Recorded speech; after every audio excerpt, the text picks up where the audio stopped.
Boom. Bow. What's up, y'all? How y'all doing? How we doing? Bro, how you been, bro? I've been alright, bro. Hey. You? Bro, I've been chilling. I've been blessed to be alive. Feel me?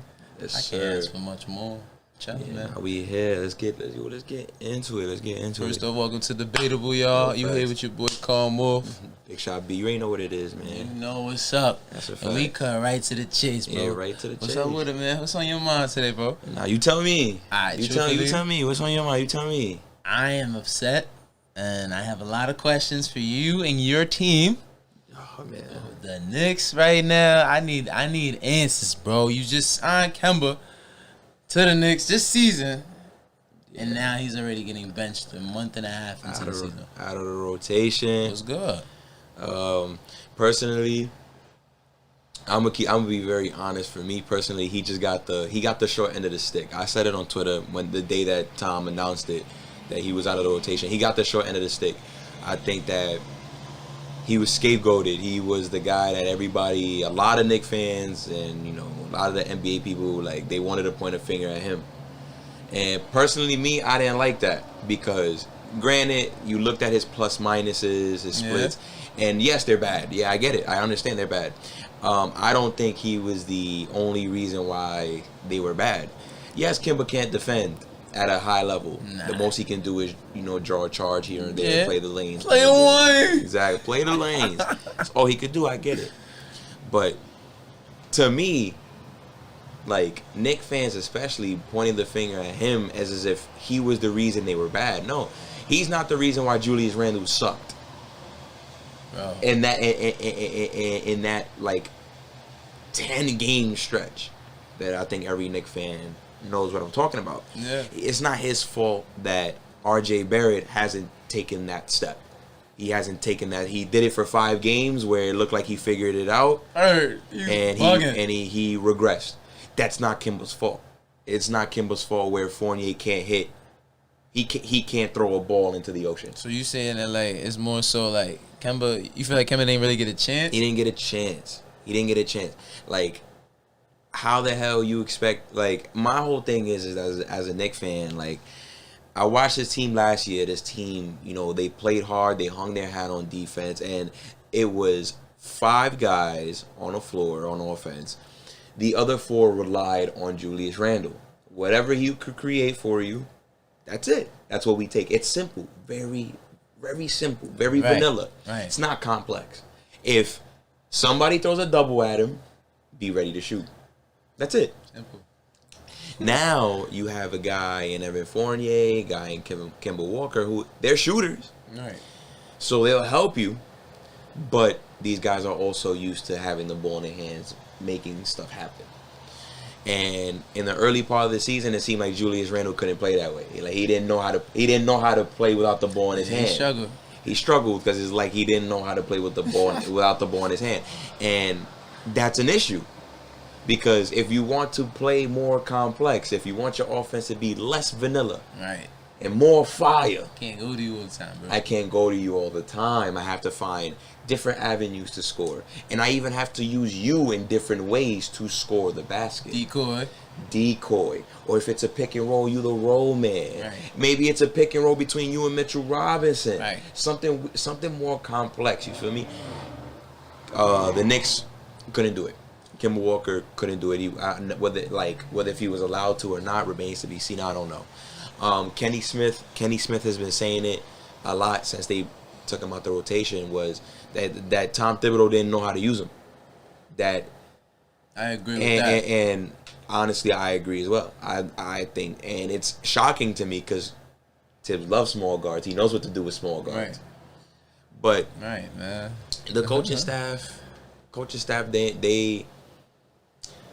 they didn't use Kemba Walker the right way. I also think that some of it to me is on Kemba Walker because what would you say is? Because I wanted him to be more a leader on the offensive end. I wanted him to, and it's the same thing I had with Derrick Rose. I wanted those two to make sure that the ball was where it needed to be. And right now with this team, you can tell that it's a lot of guys trying to fit in, but they don't want to do the prerequisite things you need to do to fit in. So you saying they're not buying in right now? They're not. They're not. They're not. At the end of the day, if you running back the same team, right? The vast majority is the same team. How do you get better? Truthfully, it's a matter of chemistry at this point. Chemistry and also self-improvement. Oh, of course. Also of course. self-improvement. Yeah, you gotta look at them. If you asking yourself, we were a 41-win team last year. How do we get to 50 with the same roster? Self-improvement. Got you. I get what you're saying. So, and this is what Knicks fans have to understand, and I feel like the vast majority of them don't.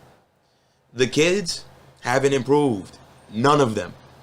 Obi Toppin hasn't improved. Not at all. He hasn't improved. Maybe his conditioning improved. Yes. He can run. He looks like freaking Wile E. Coyote. I ain't gonna lie, facts. Running back and forth. But his game is not any different. No. It's not like he's not Blake Griffin yet. You know what I'm saying? He's not Amari Stoudemire yet. He has his flashes, right. Of course. That's great. That's his motor is what keeps him on the court. It's not that he's just outplaying everybody. Right. No, he's out hustling you, and it's helping out the team. Pat Bev syndrome. Yeah. Although I think that like you could tell easily that when Obi's on the court that the Knicks want to move. Right. So his energy is helping them out. But as an individual player and his skill set, he hasn't improved much. Emmanuel quickly. I am not one of those Knicks fans that think he should start at point guard. He's not a starter.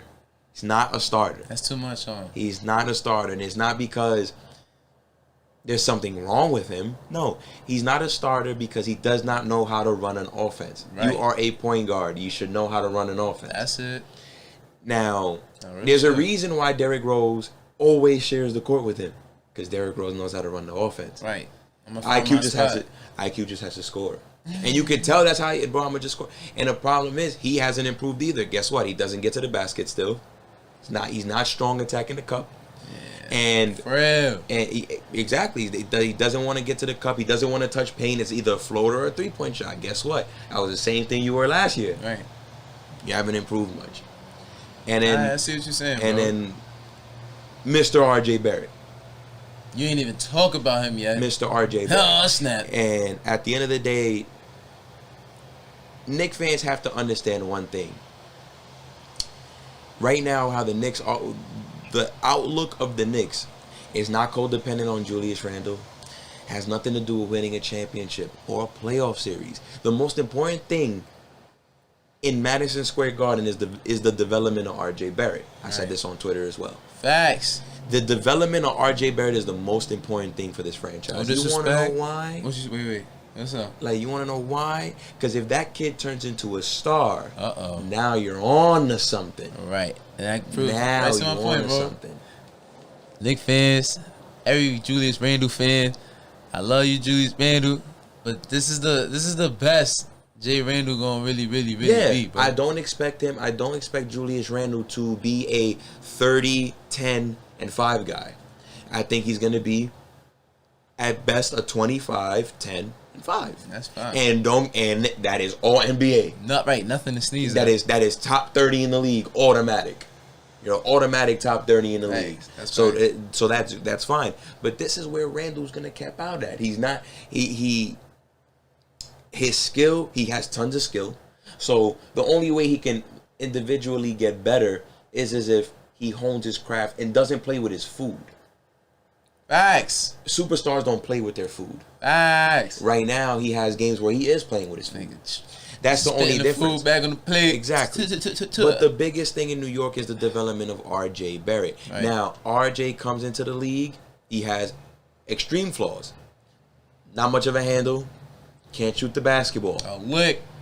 It was tough. It was tough in his rookie season because he showed it that I don't have that.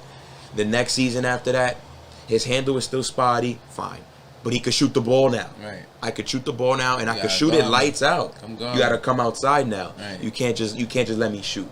Now, coming into year 3, it's all right. Like I'm gonna be able to shoot in motion. I want to shoot in motion. I need to attack the basket more. Where RJ's flaming out is that he's still not attacking the basket with much authority. The guy does not attack the basket strong. He attacks he's attacking and he's trying to avoid contact. Can't avoid that. I was thinking maybe I may be making an excuse for RJ right now, but like I feel like more so trying to figure out this offense. Similar to Kemba. But Kemba hasn't been here that long, so RJ's getting similar, kind of like the benefit of the doubt type thing. And the crazy thing is, he doesn't deserve benefit of the doubt. He doesn't deserve it. Bro, you're the second best player on the team. It is obvious. You're the second best player on the team. You were the second best player on the team. Last year, you're the second best player on the team this year. That's no shame to Kemba Walker. No shame to Fournier. But RJ's a better basketball player than both of them. Right. Kemba might be a better scorer. That's fine. Jinx. But RJ's a better player. You know what the problem is with the kid? He doesn't call his own number. Right. Call your own number. You're the second best player on it. You know Chris Middleton's gonna call his number. Facts. I'm not playing. Russell Westbrook is gonna call his number, and he's the third option. Right. Feel me? Think about that, yo. The sidekicks call their own number, for right or wrong. But at the end of the day, that's my responsibility. You know why the Knicks offense stinks? Because they don't have responsibility. None of them have responsibility. Only two guys on that team have responsibility. Come on. Julius Randle and Derrick Rose. Come on, y'all. Everybody else has to find the responsibility, which means when I touch the ball on offense, what is my first, my second, and my third? What do I have to do as an individual to make this offense work? 3 levels to your offense. Because too many times, like they've benched Kemba Walker and they're 0-3. Their offense is still shaky. Right. And there's moments when that defense stinks. So you tell me what was all this Kemba shit about? It's not Kemba. I just want people to know sometimes coaches and players don't always mesh the way we believe in our minds or in 2K. And at the same time, listen, do the numbers show that yes, the Knicks play better defense without Kemba Walker? Absolutely, yes, they do. They play better defense. But what's the whole point of benching Kemba Walker was so there would be no more leaks. Right. It's last year's defense now. No, it's not. It's not the same. It's not that. That defense. Y'all still have leaks in y'all still have cracks and leaks in y'all defense. Last year niggas couldn't score. Y'all got picked apart by an undermanned Denver team that literally Nikola Jokic was putting the ball exactly where it needed to be, and they were all making you pay. And they were shooting wide open threes and getting whatever they want. So you bench Kemba Walker. Kemba Walker can stand in the paint while that nigga was shooting a 3. Right. He could do that. X. Easy. He was doing that already. But so y'all bench him just for 4 of you guys to be in the paint, and there's a guy, some no-name dude shooting a wide open 3. Yeah. So what's the point of benching Kemba? You tell me. I ain't like that, bro. I ain't gonna lie. You know what I'm saying? So at the end of the day, what went on and was going on with Kemba Walker, I get it. Somebody had to take the short end of the stick. I'm sorry it had to be Kemba. I feel bad for him. Because to me, he wasn't allowed to be what he wanted to be. Yes, he's missing burst. Yes, he's not the same. He's not the same guy he was in Charlotte. He has a degenerative knee. He can't be. He's never gonna play the same. Yeah. But y'all didn't let him be that way. Y'all were hunting for threes all the time. So he didn't want to shoot that mid-range shot no more. And now he's indecisive with his shit. And now he's indecisive. And this is a kid that never in his life was he ever indecisive on offense. Facts. When was this kid ever indecisive on offense? He was never indecisive on offense when he became star in UConn. He came to Charlotte. He was not indecisive. Damn. He went to Boston, and when he played, he was a little bit indecisive. But I'm gonna be indecisive when there's 2 other scorers on my team that need the ball, and I'm gonna score myself. Specialty. Feel me? Right. We got 3 specialty dudes. Right. Somebody. And then we got Gordon Hayward, who we forced to play as a specialty too.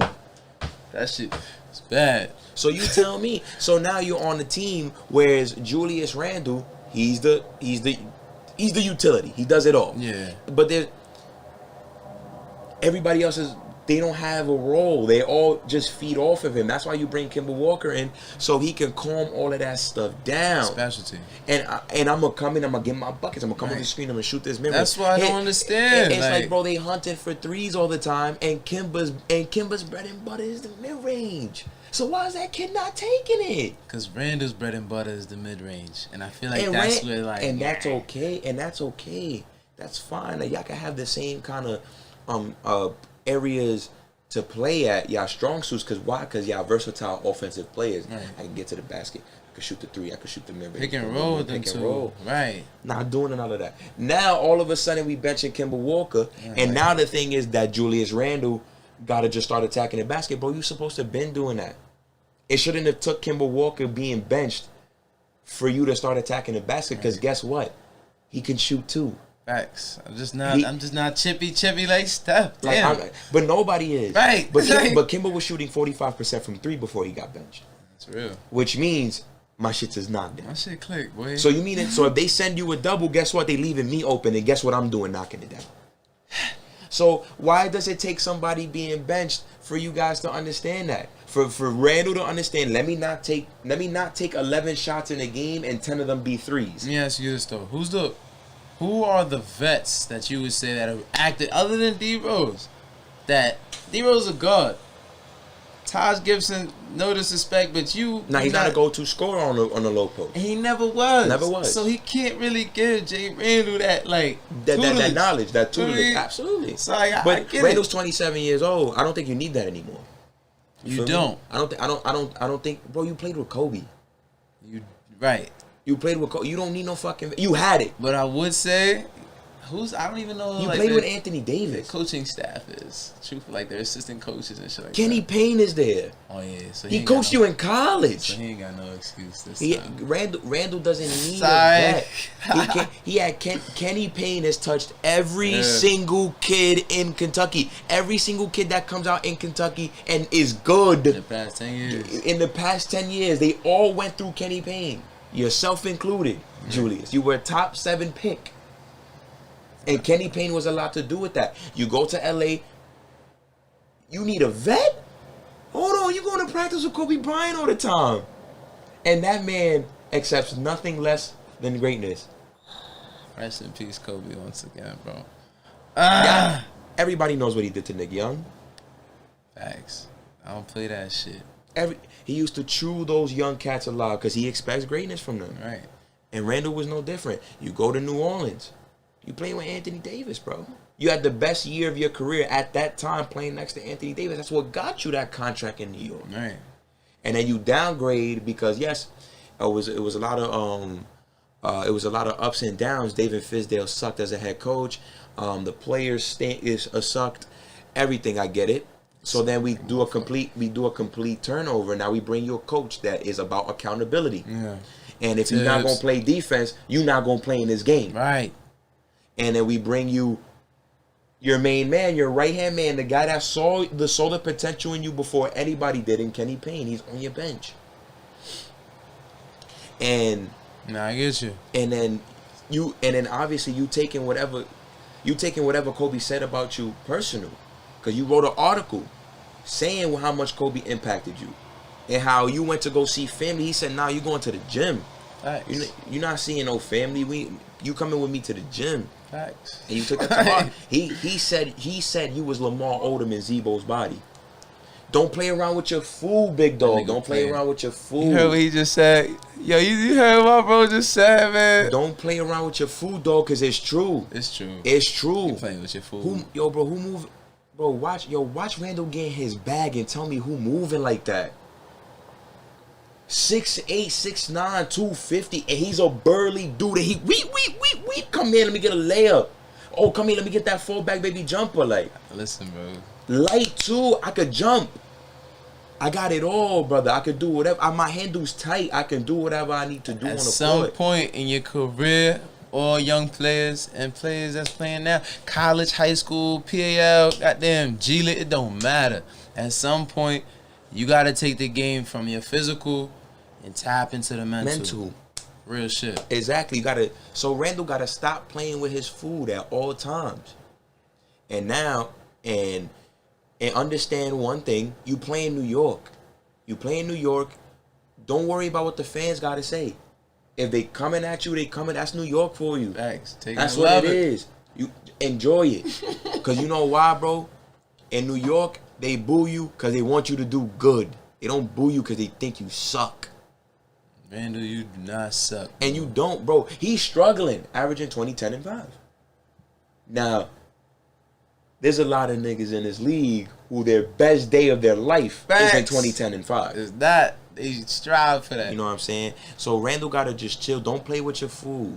Take your threes, but take the smart ones. Take the open joints so you can keep shooting 40% from three. I get it. I get what you're saying, bro. So truthfully, it's really about right now with the Knicks, Kemba's whole going to the bench and getting out of the rotation is really on Julius Randle being passive aggressive. I got you. Yes. I got you, bro. Yes.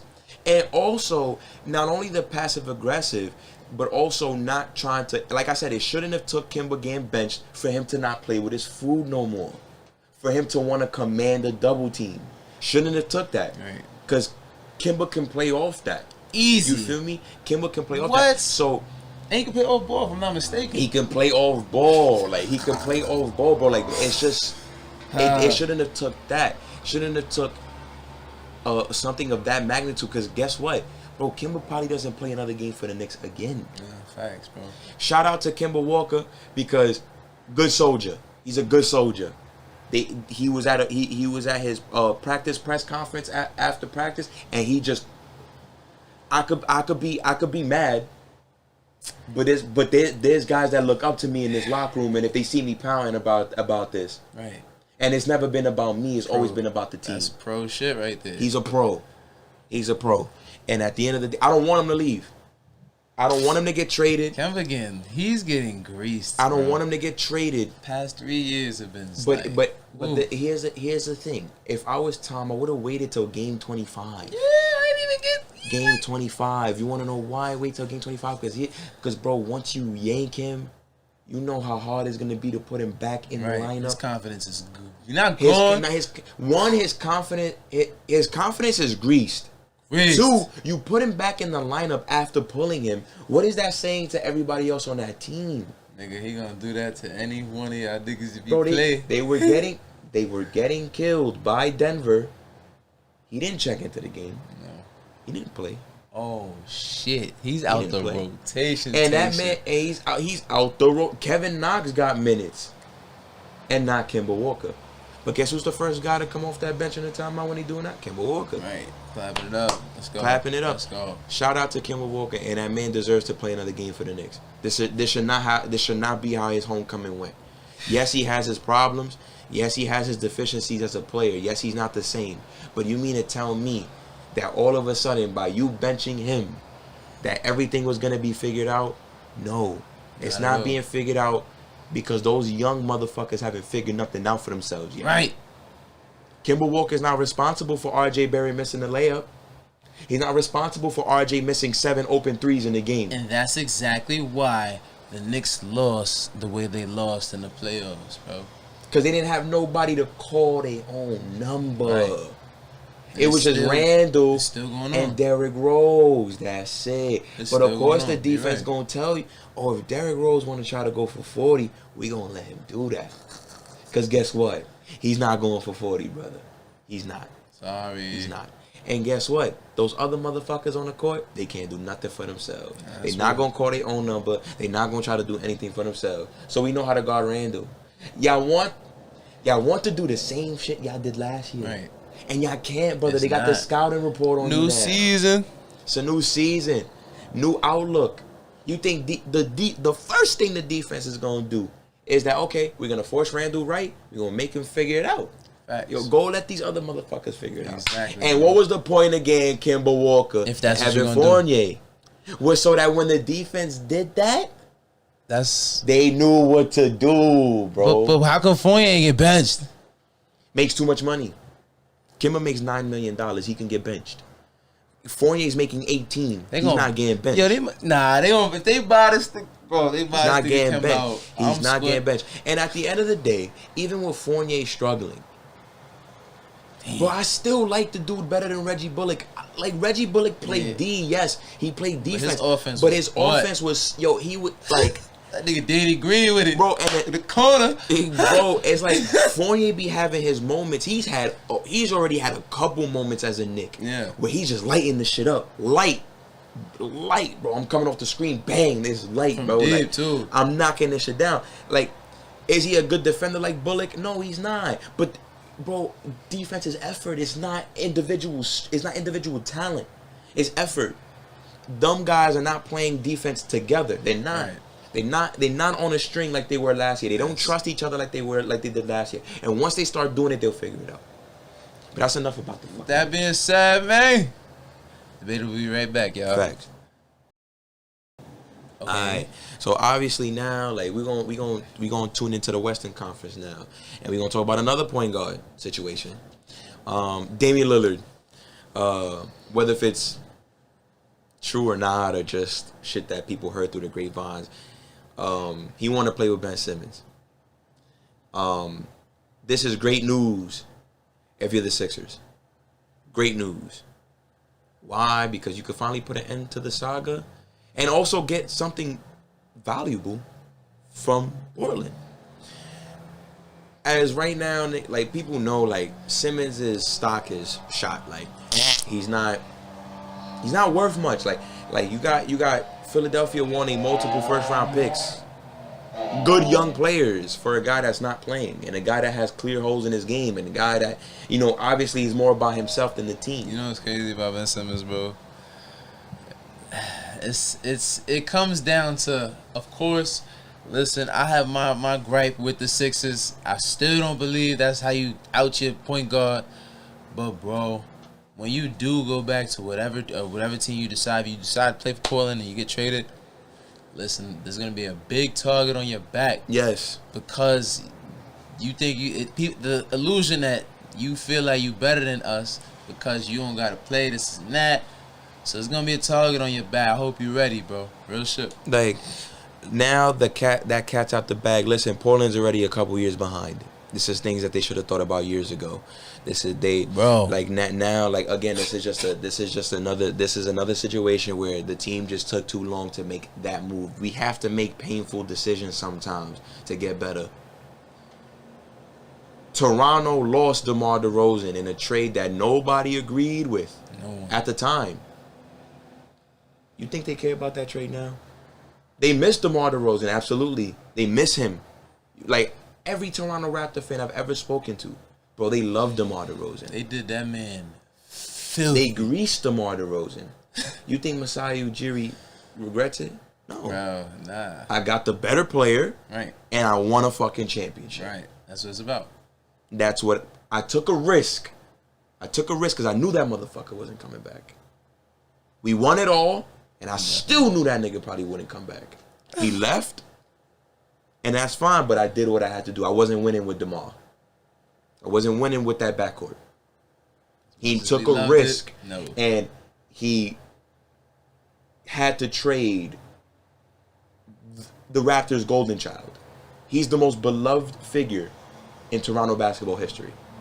Yes, bigger than Vince, bigger than Bosh, bigger than Lowry at the point.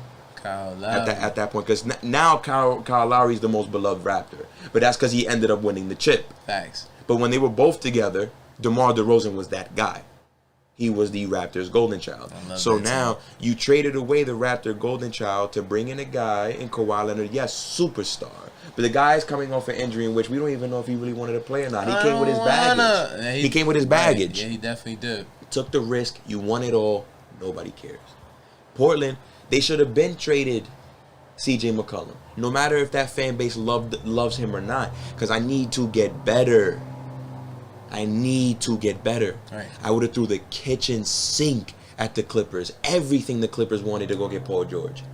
Everything. He's on the market. I could get him. Paul George and Dame? Yeah. Now we on to something. That's something. Paul George and Dame. Now we on to something. They should have traded Nurkic a long time ago too. Get more athletic. Nurkic disappointed me. It's not his fault. He got hurt and all that. But I figured, like, with him getting traded from Denver, that's enough for me to get my bag. I ain't gonna lie. You trade me for this? Oh, all right, cool. I get it. But fuck that nigga, bro. Like, you feel me? Like, at the end of the day, Portland, y'all kept running back the same roster, and y'all couldn't do that. Like, y'all not supposed to do that. Like, now you in a position that you could probably salvage this moment. Yeah. Maybe, because now you could trade C.J. McCollum to the Sixers, and you can bring back Ben Simmons. But you right, bro. But Ben Simmons, and it's going to work, because now Ben Simmons is not a guard. They haven't learned. They haven't learned from the league. Like, you right. They ain't learned from Jamal, Kyle Lowry, how they greased my mans. They ain't greased John Wall in Washington, but you saw how that backcourt, like, how they treated him. Right. When shit hit the fan, you saw how Washington treated him. Niggas said Wall's the reason. Beal was what? They started pointing the finger. They started pointing the finger just to make sure that Beal got ahead. Right. And it's a cutthroat business. But they look back at it now like, it's okay. No. John tore fucking his Achilles twice. Facts. What were you going to do with that? Yo, facts, like, bro. Like, it's fine. But that shit that they had to accept. Now, like, John Wall was their most beloved figure. They outed him. Outed the shit out of him. Outed him. So it's the same thing. Like, Toronto outed their most beloved figure to get better. They got better. The only thing about Washington is that I haven't seen them get better. Now they're playing good basketball now. But that they had to blow up the Russell Westbrook experiment. And they got lucky that they were able to trade Russell Westbrook. That wasn't even from like John Wall shit. This is a whole different like because they traded away John Wall to get back Russell Westbrook. That didn't work. And they were lucky enough to move him to get pieces, better fitting pieces around Bradley Beal. And you spent a little bit of change to go get Spencer Dinwiddie. Hey, my guy. On a team. So now, like, you take risk. Portland hasn't took it. Portland has been the safest team. No. Yes. Utah is the safest team. No, you right. Because Utah has a formula that works. And they went and got Mike Conley. And when it was time to go figure out, all right, what do I need to complement my players with? They got the point guard they needed. They traded for the point guard, so they took you on his salary and all that. They took a risk, and they became a 1 seed. It is Portland. Safest team. The safest team in the Western Conference is the Portland Trailblazers because they had a formula that will get them to the playoffs every year. They were running into the playoffs every year with a bottom 3 defense. They never not once thought, like, yo, I need to make a gravitational move to improve my defense, to at least get in middle of the pack. And Chauncey, I fuck with Chauncey Billups coaching over there now. But, listen, Chauncey might get the Mark Jackson effect sooner or later. The thing is that, like, Chauncey needed to understand what he was coming to. You were not going to improve this team. Shit show! You want to know why you weren't going to improve this team? Because it's not about scheme, brother. It's about the players. I was watching a video on YouTube, and you want to know how bad the Portland defense is? They blitz the pick and roll more than any team in the league, by far. Wow. They blitz the pick and roll more than any team in the league. So for anybody that casually watches basketball, whatever, when you blitz the pick and roll, that's when the ball handler comes off the screen, the center comes and pushes up to get the ball out of his hands. Yeah. So you try to force the ball out the point guard's hands. So you blitz them, send 2 people, get the ball out the ball handler's hands. Portland does that by far more than anybody else. They still don't stop nobody. They are 28th in the league in points allowed when they blitz a pick and roll. Now, so that'll tell you, okay, so stop blitzing the pick and roll. Yeah. When they don't blitz the pick and roll and they play you straightforward, they're even worse. So it's not about scheme, it's about the players. Nurkic cannot defend the paint. He's not, after his injury, he cannot anchor the paint as he before, like in the middle of it. But the thing was, Nurkic reminded me a lot of Marc Gasol, not because he was as good a defender as Marc Gasol, but big burly dude in the middle. Okay. I can alter the shots. I take up a lot of space in the paint, so you got to maneuver a little bit different. That's how he was. That's how Nurkic would play. He's not gonna average 2.5 blocks a game. He's never gonna make our own NBA defensive team. Right. But before his injury, I could patrol the paint. I could watch over the paint. That's what I could do. He can't do that anymore. He gets beat a lot. So now he's just a dude that can get a layup and rebound the ball and make the occasional pass. You have CJ and Damian Lillard, 2 small guards in the backcourt, can't defend. Can't defend a lick. You already off now. So 3 out of your 5 players can't play defense. You know what team I would like? I got to tune into this game, Portland versus the Bulls, because I would love to see Lonzo and Alex Caruso lock up Dame and CJ. I think they played each other already. Damn. I think they played each other. Oh, as a matter of fact, they did play each other, and Portland came from 21 down to win. Yeah, I remember because my man's is a Bulls fan. He told me about respect. Yeah, he told me. But Lillard, so Portland, they don't have a strong bench. So you have a starting 5 that can defend. You have a bench that isn't all that great. And who's come on the bench, bro? Anthony Simons is their best player off the bench.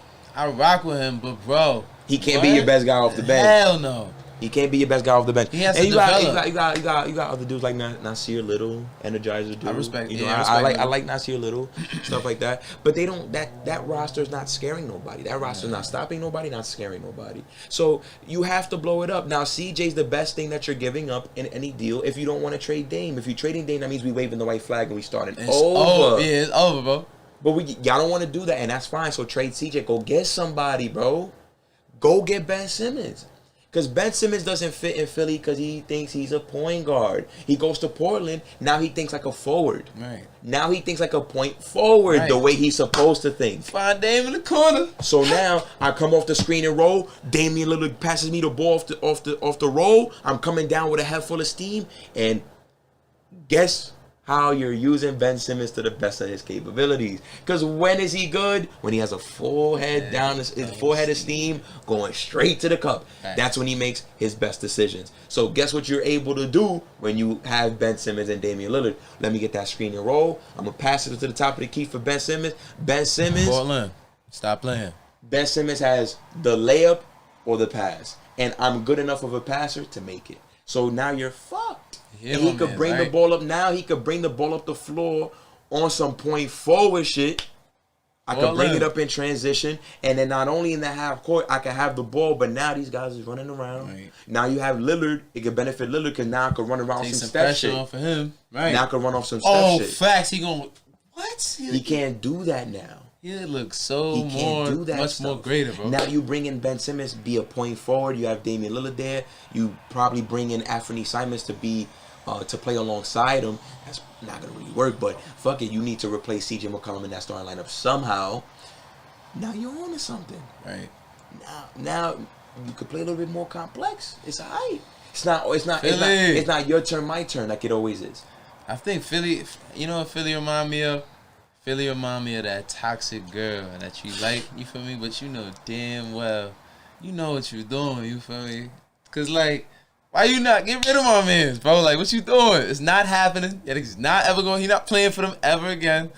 Come on, bro, make that happen, bro. Like, that's the thing. Like, you gotta tell yourself something. Like, Lillard's not getting any older. He's dealing with an abdominal problem that he's been dealing with for months. So it's like he's not getting any younger. He's not getting any healthier. Right. Like you either gonna put him in a position to win, or you're gonna move on.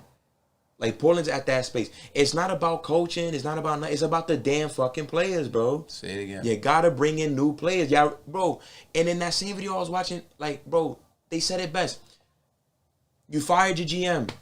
You fired your coach. You did everything that team, like, when you're trying to, like, help out a player, you doing everything that you're supposed to do, but one thing, change the players. Give me some people. I need more people. So you're going to fire Terry Stotts, bring in Chauncey Billups to give Chauncey the same roster. He has a different belief than Terry Stotts. He requires certain players to run his schemes. Right. You didn't give him that. You gave him the same roster. You didn't give him none of that. So obviously, Chauncey Billups is coming with the whole I want to play aggressive on defense with no personnel that can play aggressive on defense.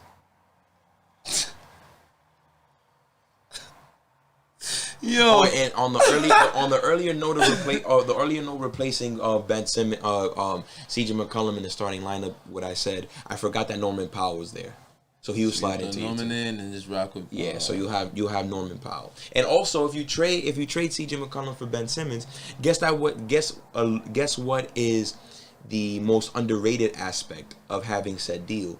The versatility Ben Simmons brings you to whatever five you want to put on. It's true, because he could play the 5. He could play the 4. You could even run a huge lineup and he could play the 3. You could change your whole dynamic. You could change your whole dynamic. You're right. That's what he allows you to do. Portland can't do that. Everybody that's on the team now is stuck to the position. They can't play multiple positions. No. They're not giving you no dynamic. No. But Ben Simmons offers you dynamic. 6'10" ball handler. He could rebound. Nah, bro. You know what's crazy? Ben Simmons. Yeah, I think it's just time. I think truthfully, it's just time for some refreshment. You know what I'm saying? And to me, this is it. If the trade deadline passes and Portland didn't acquire him, Ben Simmons is not playing this year. And Chauncey Billups is gonna be upset. No, Portland's gonna make some serious moves this offseason for sure. You know, I can see Portland fumbling this bag and then firing Chauncey Billups. Chauncey, no. And that can't be the case for them, bro. At the end of what I'll tell Chauncey right now is that, bro, we about to rebuild, and I want you to coach it. That's what I would do. I'm trading Dame. That's why he didn't take the Cleveland job, though. I'm trading. Oh, beggars can't be choosers, brothers. Chauncey ain't got no stripes like that. That's true. Yeah, Chauncey ain't got no stripes like that. You know, sorry, you gotta start somewhere, big dog. He ain't take that Cleveland job because Portland knocked on the door, and Portland was offering. I got Damian Lillard and shit like that. But even so, right. if you were offering me 2 rebuilds, and then plus if I'm Cleveland, he didn't take Cleveland's he didn't take Cleveland's GM job. Oh, GM. It wasn't the coaching job because they like JB Bickerstaff. He's actually doing all right. They like JB Bickerstaff over there. He didn't take their GM job. Because they offered him president of basketball operations, or at least like interviewed him for it. Got you. So so he was in consideration for that, but he became Portland's head coach. Now if I'm Portland, I'm like, yo, bro, I'm getting rid of all these motherfuckers, and I want you to coach the kids that I bring in, and make them into something. Yeah, ain't gonna lie, yeah, blow it up. Blow it up. Trailblazers. You have the defensive mind that I look for, and that kids are gonna embrace. If I bring him into this program, you keep Anthony Simons. You don't let him go. You don't let him go. He's young enough to keep playing around, unless you get blown away by some offer from a team that wants a sharpshooting 6-man.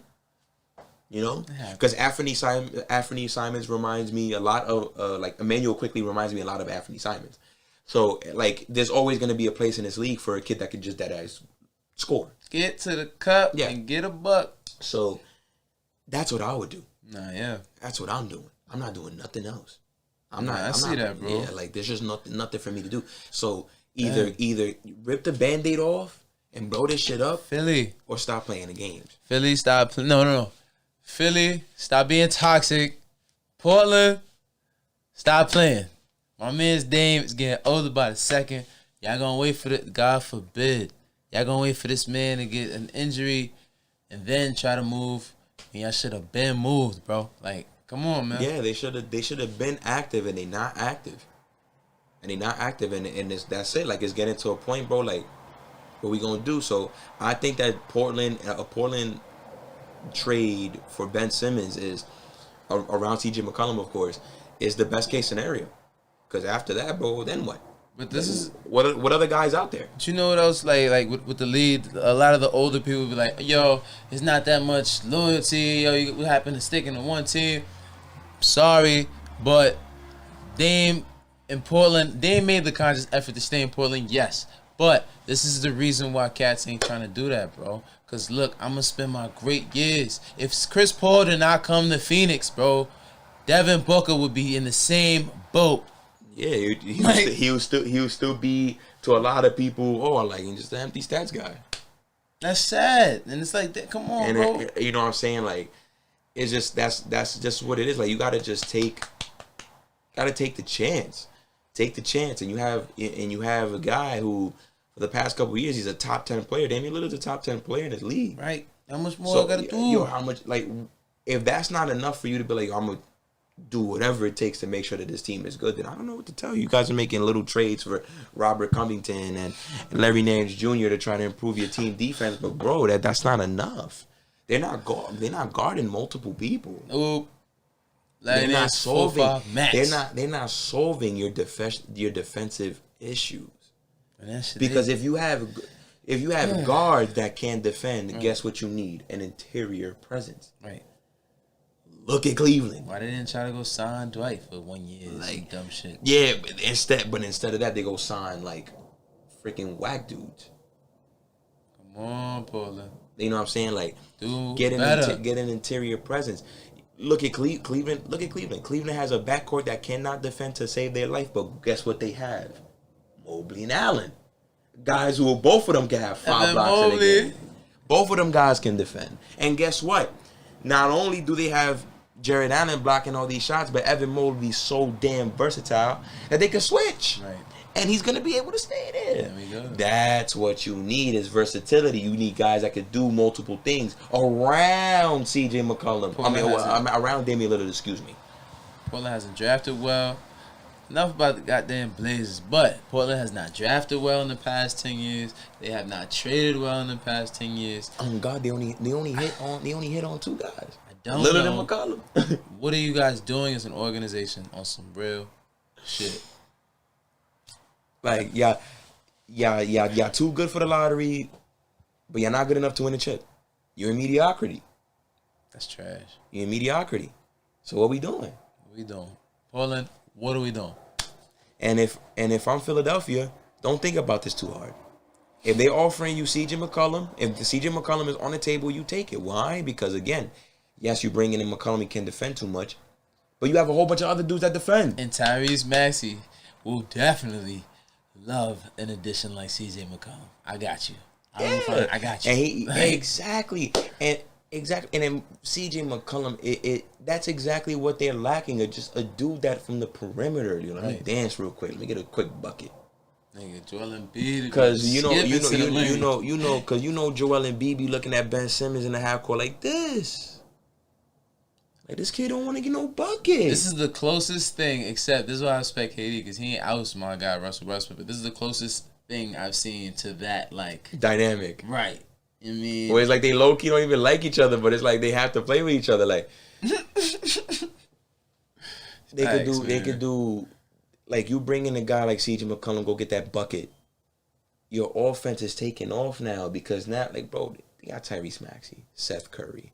You bring you got CJ McCollum. They could burn it up quick. You got Tobias Harris. They could burn it up quick, bro. Bro, you mean to tell me they're not running up these offensive numbers? You can run T.J. McCollum at point guard. You can run him at the 2. The numbers work. They match. Stop playing. The shooting ability, the playmaking ability, the mid-range game, the getting to the cup, everything, the whole 9. C.J. McCollum is as polished an offensive player you were ever going to see in your life. That's right. He has that bag. He fits perfectly well with the Philadelphia 76ers. He got a whole Birkin. Bro. He has a whole Birkin. A whole Birkin. Nah. Joel Embiid is gonna love playing with a guy like that, right? Because that boy, like, if I don't got it, I know we seen CJ. We know what he's capable of. Boogie. We know what he's capable of. When we seen him do it on the grandest of stages, we seen him 37-point game 7 on the road. We seen it. We seen it.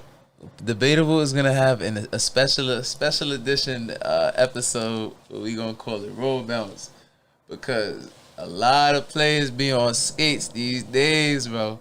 Cause of CJ, Bradley Beal, Spider, Donnie Brown. You gonna be like, we definitely gonna do that for sure. Too hard to guard. Like, Roll Bounce. You know what I'm saying? Like, he just. you got to make this happen for Joel Embiid. So don't think about it too hard. Right. Now, this is my MVP. I think you could get greedy because Portland's in a tough spot. Because if they want to improve under Damian Lillard. Let me get some picks. So let me get some picks. So let me get the guy that's going to impact right away and CJ McCollum and let me get a couple draft picks in there. Easy. Let me get a couple draft picks in there That's too. Easy. Like right, now you walking away with a guy that's going to now you're feeling you walking away with a guy that's going to contribute from day one and some future picks. Facts. That's just me. Nah, that's man. But yo, man, we'll come back. Stop playing, Portland.